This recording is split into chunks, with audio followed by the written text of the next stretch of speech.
18절부터 25절까지 말씀, 신약성경 마태복음 1장 28절부터 25절까지 말씀 제가 봉독하겠습니다. 예수 그리스도의 나심은 이러하니라. 그의 어머니 마리아가 요셉과 약혼하고 동거하기 전에 성령으로 잉태된 것이 나타났더니 그의 남편 요셉은 의로운 사람이라 그를 드러내지 아니하고 가만히 끊고자 하여 이 일을 생각할 때에 주의 사자가 현몽하여 이르되 다윗의 자손 요셉아 내 아내 마리아 데려오기를 무서워하지 말라. 그에게 잉태된 자는 성령으로 된 것이라. 아들을 낳으리니 이름을 예수라 하라. 이는 그가 자기 백성을 그들의 죄에서 구원할 자심이라 하니라. 이 모든 일이 된 것은 주께서 선지자로 하신 말씀을 이루려 하심이니 이르시되 보라 처녀가 잉태하여 아들을 낳을 것이요 그의 이름은 임마누엘이라 하리라 하셨으니 이를 번역한즉 하나님이 우리와 함께 계시다 함이라. 요셉이 잠에서 깨어 일어나 주의 사자의 분부대로 행하여 그의 아내를 데려왔으나 아들을 낳기까지 동침하지 아니하더니 나음에 이름을 예수라 하니라. 아멘. 아멘.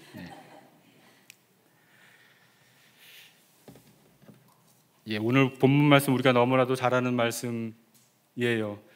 분명히 올해 또 상반기가 지났고 하반기 들어왔는데 연말에 가면 크리스마스 때 요 본문과 관련된 또 말씀 우리가 또 많이 듣게 될 겁니다. 성경 전체에서요 창세기 1장만큼 상당히 중요한 말씀이에요.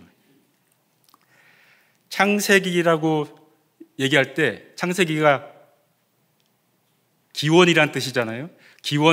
기원이라는 뜻인데 또 그 기원이라는 뜻 안에 계보, 족보라는 뜻이 들어있어요. 그런 면에서 오늘 우리가 마태복음 읽었는데 이 마태복음을 포함해서 성경책은 족보책이 맞아요. 하나님은 족보에 매우 관심이 많으세요. 그냥 족보가 아니고 하나님의 자녀의 생명책에 기록된 하나님의 자녀의 그 이름이 기록되어 있는 족보책, 하나님의 관심이 많으시죠. 그보다 더 중요한 것, 그 족보가 누구를 향한 족보인지를 우리가 꼭 기억해야 한다는 겁니다. 우리가 읽지 않았지만 위에 마태복음 1장도 시작할 때 족보로 시작하잖아요. 예수님의 계보로 시작합니다. 6절에 이렇게 되어 있어요. 다윗은 우리아의 아내에게서 솔로몬을 낳았다. 또 16절에 보면 마따는 야곱을 낳고 야곱은 마리아의 남편 요셉을 낳았으니 마리아에게서 그리스도라 칭하는 예수가 나시니라. 예수 그리스도께서 사람의 족보를 따라서 세상에 나오셨어요. 약속대로 다윗의 후손으로 오신 영광스러운 그런 이야기잖아요.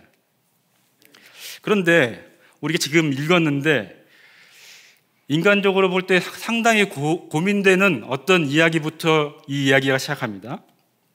특별히 마리아와 약혼한 요셉의 입장에서 그래요.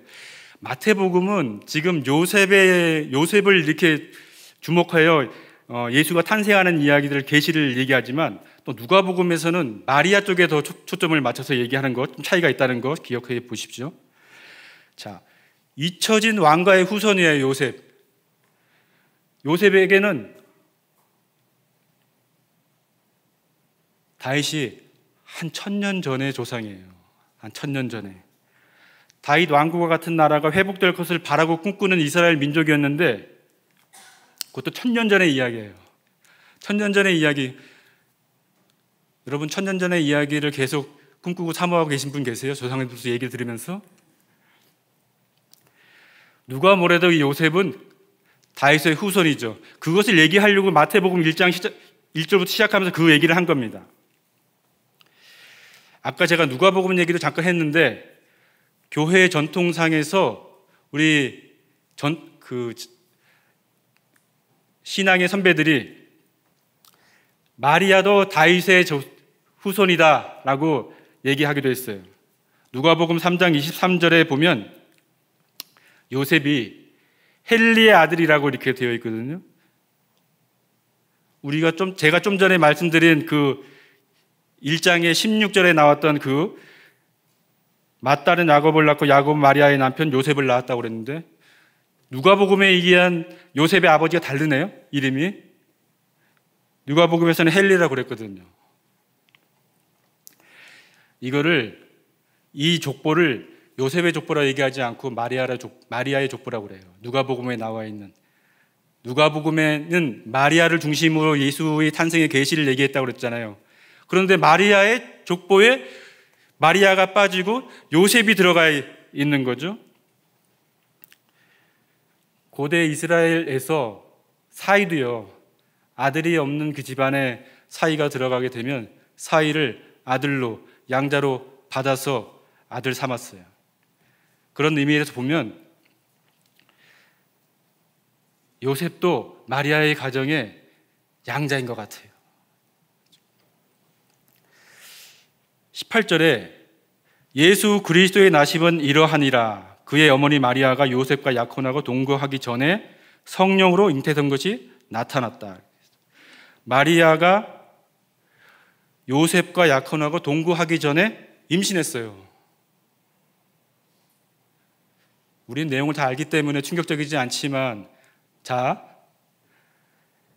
요셉과 마리아가 약혼했는데 어느 날 마리아가 찾아와서 요셉에게, 요셉, 나 임신했어요 하면, 요즘 같으면 드라마의 어떤 배경음악이 이렇게 막 흐르면서 순간 정적, 뭐지 이거? 라고 얘기할 만한 그런 황당한 상황이에요. 약혼했어요. 근데 약혼이 우리가 아는 그런 약혼이 아니에요. 약혼하면, 유대 사회에서 약혼하면 법적으로, 율법적으로 이미 결혼한 사람이에요. 함께 안 살 뿐입니다. 일정 기간이 지난 다음에 남편의 아내를 데리고 와서 그때부터 한 방을 꾸리게 되는 거죠. 그런데 그렇게 귀하고 아끼고 사랑하지만 아직 함께 살지 아니한 배우자가, 약혼녀가 어느 날 와서 나 임신했어요 하면 견디기 어려운 얘기겠죠. 유대 사회에서 당시는 우리가 알고 있기 때문에 지금 신약 성경하고 마태복음을 읽고 있지만, 당시는 구약 사회잖아요. 구약 사회에 정혼한 여자가 다른 남자와 간통하게 되면 어떻게 됩니까? 율법에 의하여 돌에 쳐서 맞아 죽어야 돼요. 중대한 범죄인 거죠. 요셉 어떻게 했습니까? 19절에 이렇게 돼 있어요. 그의 남편 요셉은 의로운 사람이라 그를 드러내지 아니하고 가만히 끊고자 하였다. 임신한 사실을 알았을 때 그는 율법대로 고발할 수 있습니다. 여기 의로운 사람이라고 얘기했어요. 의로운 사람이라는 것은 도덕적으로, 윤리적으로 그렇게 사는 사람이기 때문에 의로운 사람이라는 말보다 이 의미는 어떤 의미냐면 율법을 철저히 지키는 사람이라는 의미에서 의로운 사람이라는 겁니다. 율법을 철저히 지키는 사람이라면, 지금 나하고 정혼한 여자가 나와 동거하지 않았는데 아이를 배웠어요. 고발해야 돼요. 공동체에 간다 고발하고, 이런 죄가 우리 공동체에 퍼지지 않도록 돌로 쳐서 죽여야 될 그런 중대 범죄인 거예요.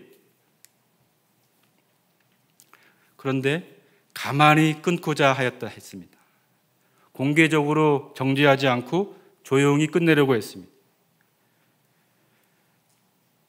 의로운 사람 요셉은 그 의로움은 극단적이거나 결벽적인 그런 율법주의 아니었습니다.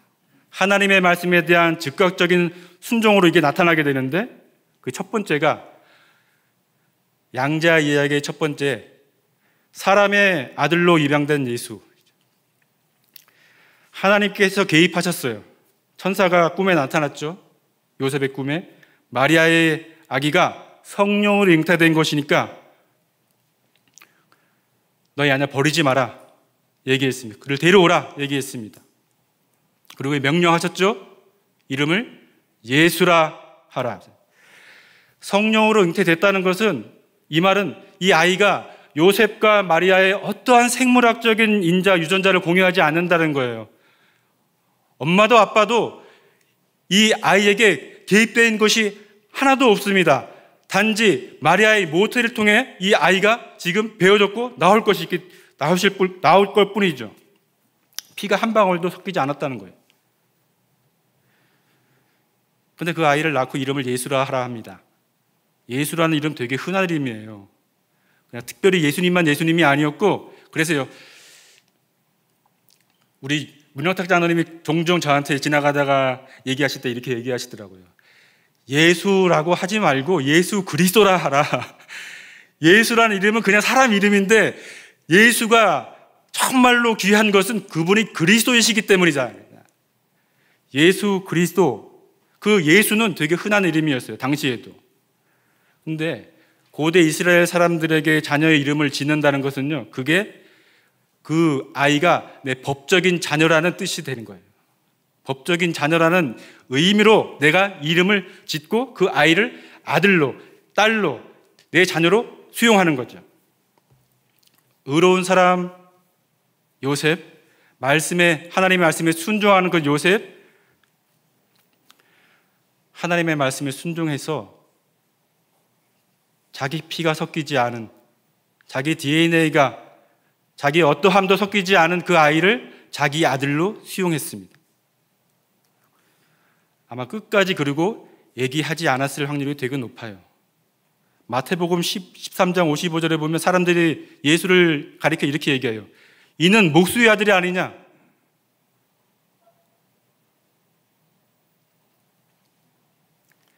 그렇게 자기 피가 하나도 섞이지 않은 아이를 자기 아들로 받아들이고 낳은, 그리고 키운 요셉이 그렇게 오래 산 것 같지는 않습니다.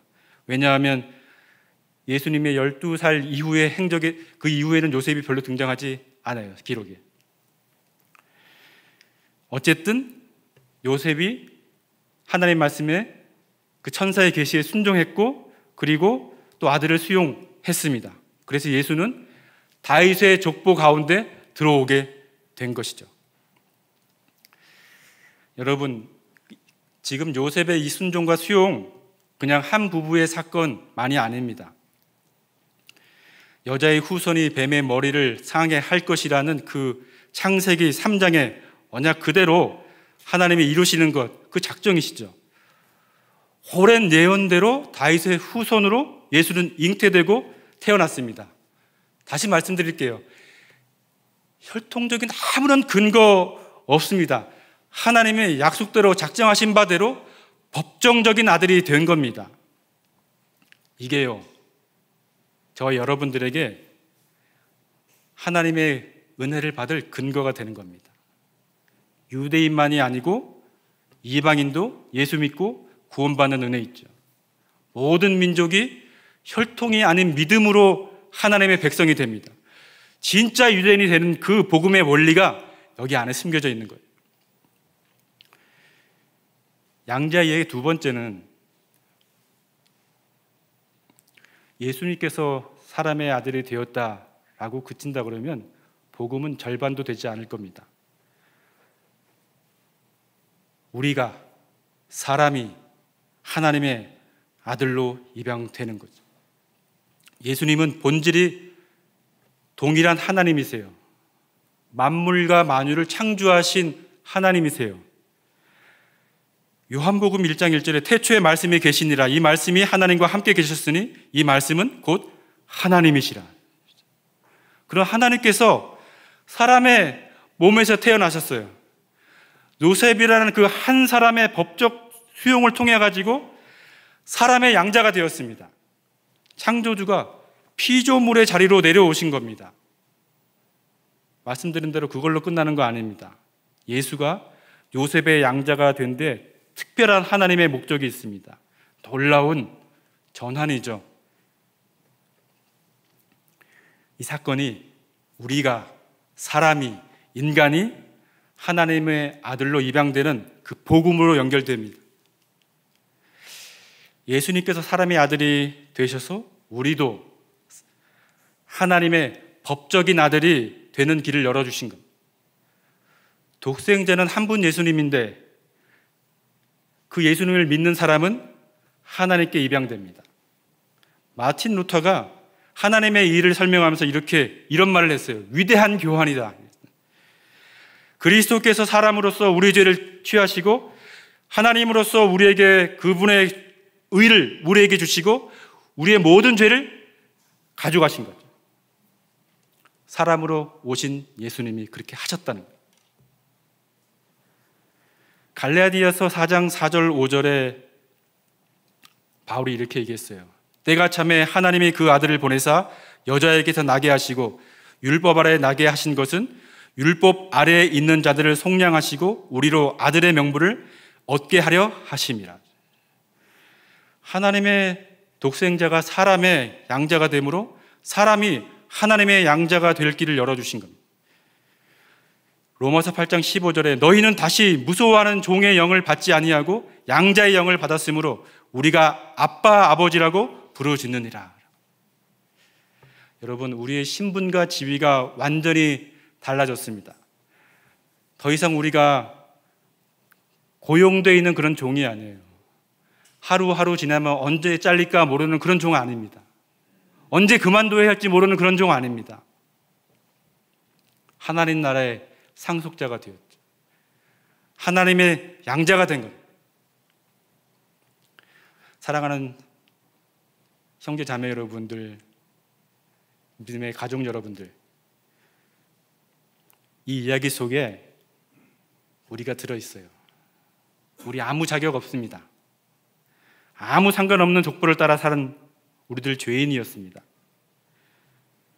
그런데 우리가 사람의 가문의 양자로 오신 다윗의 후손 예수 그리스도 그 하나님의 성육신과 십자가의 대속, 그분의 부활로 우리가 하나님의 아들이라 일컬음을 받는 그런 신분이 되었습니다. 그리고 창조하신 목적대로 살 수 있는 기회를 부여받았습니다. 우리가 오늘 읽은 본문 속의 요셉이 자신의 인간적인 의로움 내버리고 하나님의 의로움에 순종했습니다. 그래서 예수를 자기의 아들로 수용했고 그 예수 그리스도께서 다윗의 후손이 되었죠. 여러분, 다시 말씀드릴게요. 예수 그리스도께서 요셉의 아들로 입양되었기에 우리도 하나님의 아들로 입양될 근거가 만들어진 겁니다. 이게 복음입니다. 이게 저와 여러분을 영원히 살릴 복된 소식입니다. 이 복음은 지금도 저와 여러분에게 선포하고 계십니다. 시편 2편 7절에 내가 여호와의 명령을 전하노라. 여호와께서 내게 이르시되 너는 내 아들이라. 오늘 내가 너를 낳았도다. 하나님께서 그리스도를 약속하신 그 말씀 그대로 오늘 믿음으로 그리스도를 정말로 믿고 그 말씀대로 순종하며 사는 우리 모든 사람들에게 동일하게 주어진 하나님의 그 말씀, 복음이죠. 그래서 복음은 양자 이야기예요. 사랑하는 성도 여러분, 형제와 자매인 여러분, 요셉처럼 자신의 것이 아닌 것을 자신의 것으로 받아들인 그 사랑, 저와 여러분들에게 있어야 되지 않을까요? 우리가 복음에서 그걸 배웠습니다. 날선 율법의 잣대가 아니고 정말로 다른 사람의 그 약함과 곤고함을 이렇게 수용해 줄 수 있는 것, 나와 생각이 다른 사람들을 받아낼 수 있는 그런 의로움, 그것이 입양된 사람들에게 있어야 될 것이고 구체적으로 실천되어야 될 내용이죠. 우리가 하나님의 아들로 입양되었습니다. 아무것도 우리가 자랑할 것이 없는 우리들, 내세울 것이 없는 우리들, 아무것도 내가 이것을 가지고 있다 얘기할 수 없는 우리가 하나님의 자녀가 되었습니다. 그리고 하나님의 자녀의 권세를 영원히 얻었습니다.